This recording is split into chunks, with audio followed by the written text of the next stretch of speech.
यह है RMC news और मैं हूं आपका होस्ट नरेश। लेकर आया हूं आज की सबसे बड़ी और गौरवपूर्ण खबर। वो ऐतिहासिक पल जिससे सिर्फ एक इमारत नहीं बल्कि एक विचारधारा, एक संस्कार, एक पहचान को नया जीवन मिला है। स्व हिंदू हृदय सम्राट बाला साहेब ठाकरे कला दालन का भव्य लोकार्पण। और इस अवसर पर परिवहन मंत्री प्रताप सरनाईक की भावुक प्रतिक्रिया ने हर शिव सैनिक के दिल को छू लिया। महाराष्ट्र की राजनीति में आज का दिन इसलिए खास रहा क्योंकि 180 करोड़ की लागत से तैयार हुआ यह भव्य कला दालन सिर्फ ईंट और पत्थरों की इमारत नहीं बल्कि शिवसेना के संघर्ष, तपस्या और त्याग की प्रत्यक्ष पहचान है। प्रताप सरनाईक ने मंच से खुलकर कहा, आखिरकार शिव सैनिकों की मेहनत और बलिदान सार्थक हुआ। उनका स्वर भर्रा गया, आंखें नम हो गईं, क्योंकि वह जानते हैं कि इस कला दालन का सपना पूरा करना आसान नहीं था। सरनाईक ने मंच से एक बड़ा खुलासा भी किया। बहुत लोगों ने यह कला दालन ना बने इसके लिए बाधाएं खड़ी की, साजिशें हुईं, फाइलें रोकी गई, हमारे शिव सैनिकों पर मामले तक दर्ज करवा दिए गए। लेकिन मेरे शिव सैनिक पीछे नहीं हटे। उन्होंने इन चुनौतियों का मुंहतोड़ दाद जवाब दिया। उनकी आवाज में गर्व साफ झलक रहा था जब उन्होंने कहा, आज मेरा शिव सैनिक इस वास्तु को देखकर फूले नहीं समा रहा है। यह केवल भवन नहीं, यह उनका परिश्रम और शिवसेना का स्वाभिमान है।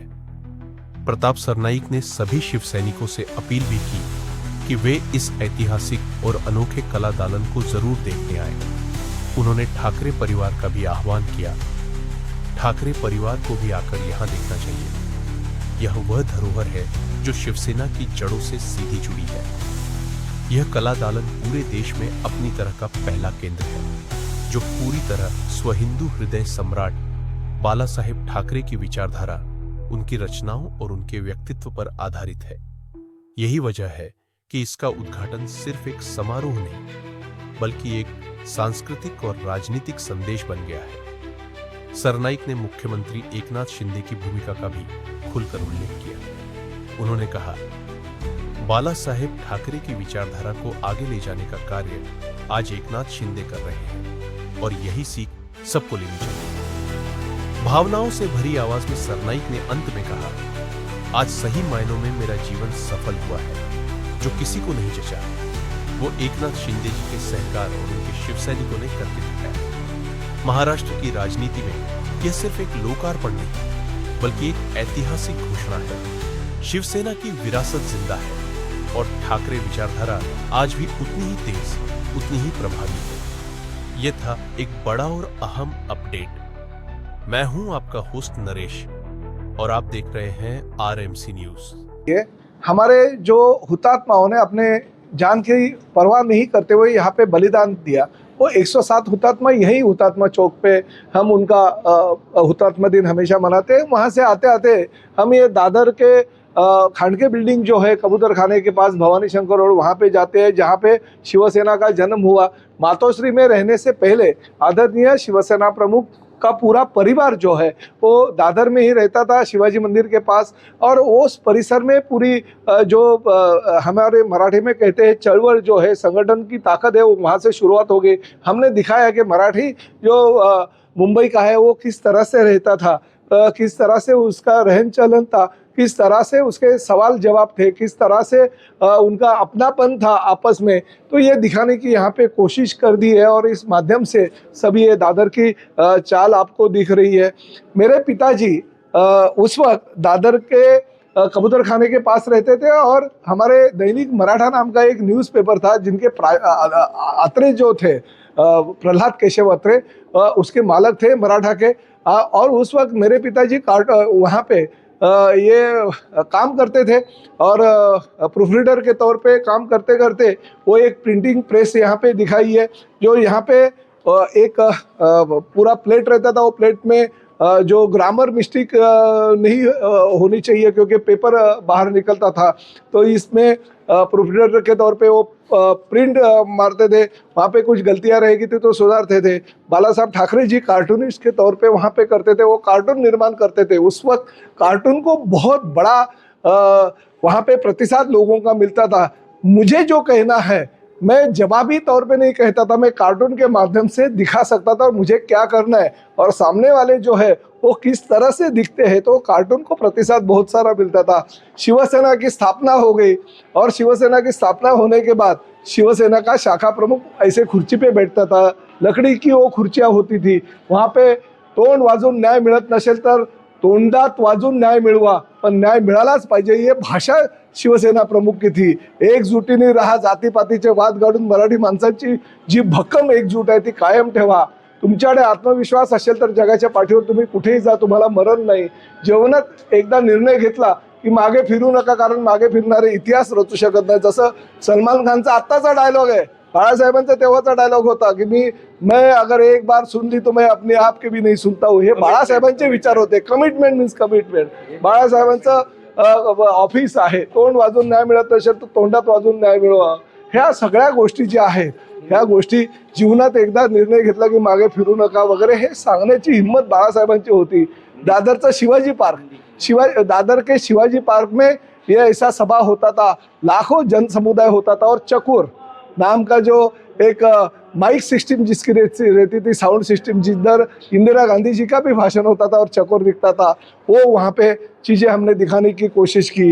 बाळ ते बाळासाहेब, बाळ ठाकरे से लेके बाळासाहेब ठाकरे कैसे बने, उनका वो जीवन चरित्र वहाँ पे था और आम जनता को, आम शिवसैनिकों को पता नहीं चलता था कि बाळासाहेब ठाकरे जी की ऑफिस कैसा है, रूम कैसा है। वो मातोश्री की रूम भी हमने दिखाने की कोशिश की, जहाँ पे बहुत सारे उन्होंने नगर सेवक बनाए, बहुत आमदार बनाए, बहुत खासदार बनाए, बहुत मंत्री बनाए। इतना ही नहीं बल्कि मनोहर जोशी के रूप में, पहले नारायण राणे और मनोहर जोशी के रूप में इसी कुर्सी पे बैठ के उन्होंने मुख्यमंत्री बनाया। तो ये विचार बाला साहब के थे, वो विचार हमने इस कला दालन के माध्यम से मीरा भाईंदर शहर में ले आए। ये कला दालन तो 9 साल लगा बनने के लिए और उस कला दालन तो बनते बनते आपको भी पता है बहुत सारे कठिनाई हुए। ये जगह मिली, जगह लिया, पैसे नहीं थे, फिर राज्य शासन के पास पैसे मांगे। मुख्यमंत्री तौर के एकनाथ शिंदे जब भी राज्य के मुख्यमंत्री बनाए तभी उन्होंने मुझे इस कला दालन के लिए 180 करोड़ रुपए दिया और आज वो कला दालन पूरा हो गया। मैं अपने आप को धन्य समझता हूँ। कल बाला साहब खुद यहाँ पे आने वाले हैं शिवसैनिकों को मिलने के लिए और अपना आशीर्वाद देने के लिए और उनको पवित्र जो उनकी स्मृति है उसको अभिवादन करने के लिए एकनाथ शिंदे साहब दोपहर को 3 बजे आ रहे हैं। क्या बाला साहब ठाकरे की तुलना किसी और से करना आपको उचित लगता है? नहीं होगा। देखिए मैं तो यही कहता हूँ, जो नया नगर यहाँ पे आके कुछ राजकीय नेता नारेबाजी करते हैं, हिंदू मुस्लिम चलाते हैं, कोई नेता यहाँ पे आके हिंदी मराठी वाद निर्माण करते हैं। अरे जो नया नगर की पहली ईंट जो है वो शिवसेना प्रमुख आदरणीय बाला साहब ठाकरे जी ने चढ़ाई। उन्होंने हुसैन साहब के कहने के ऊपर वहाँ पे वो आए और उन्होंने वो नारियल फोड़ा, ये भूला नहीं जा सकता। इसलिए मैं हमेशा मीरा भाईंदर की जनता को यही कहता रहता हूँ कि मीरा भाईंदर की जनता ने ये लफड़े में कभी गिरना नहीं चाहिए। मीरा भाईंदर शहर की जनता शांति और अमन चाहती है। होने वाला है क्या उद्धव साहब ठाकरे साहब को बुलाने वाले हैं यहाँ पे? नहीं, मैंने तो ओपन है, सब जिनको आने का वो आ सकते हैं। सर ये भले आज अस्तित्व में आया हो लेकिन शिवसेना के पुराने जो कार्यकर्ता है महानगर पालिका में ये बनाने के लिए काफी संघर्ष हुआ। आपको भी पता है कि हमारे बहुत सारे 22 नगर सेवक यहाँ पे थे। वो बाला साहब ठाकरे कला दालन नहीं होना चाहिए, उसके लिए निधि मंजूर नहीं करना चाहिए और नहीं किया। महानगर पालिका ने उसमें पैसा ही नहीं दिया। सब पैसा मैंने राज्य के मुख्यमंत्री के तौर पे एकनाथ शिंदे साहब हो गए तभी वहाँ से उनके पास से लेके आया, इसलिए वो विरोध हुआ, नहीं करने दिया। स्थायी समिति में उसका विरोध होने के बाद हमारे 22 नगर सेवकों ने महानगर पालिका के मुख्यालय का स्थायी समिति का सभागृह का तोड़फोड़ किया, उनके ऊपर गुना दाखिल हो गया। बहुत सारे हरिश्चंद्र आमगांवकर नाम का हमारा एक नगर सेवक बेचारा भी नहीं है मगर उनके ऊपर भी गुना दाखिल हो गया। तो ये सब जो तैयारी है वो पहले से हमको करनी पड़ी, इसलिए आज बाला साहब ठाकरे कला दालन निर्माण हो। सर शहरवासियों को किस तरह से आह्वान करना चाहिए? नहीं, मैं यही कहूँगा कि 17 नवंबर है, बाला साहब ठाकरे जी का स्मृति दिन है। 23 जनवरी को बाला साहब ठाकरे जी का जन्म शताब्दी है। उस दौरान ये कला दालन सभी जनता के लिए खुला रहेगा, मुफ्त में खुला रहेगा। सभी लोग आओ और बाला साहब के विचार यहाँ से ले जाओ। Thank you sir. आप देख रहे हैं RMC news. Like, share, comment और सब्सक्राइब करना ना भूलें।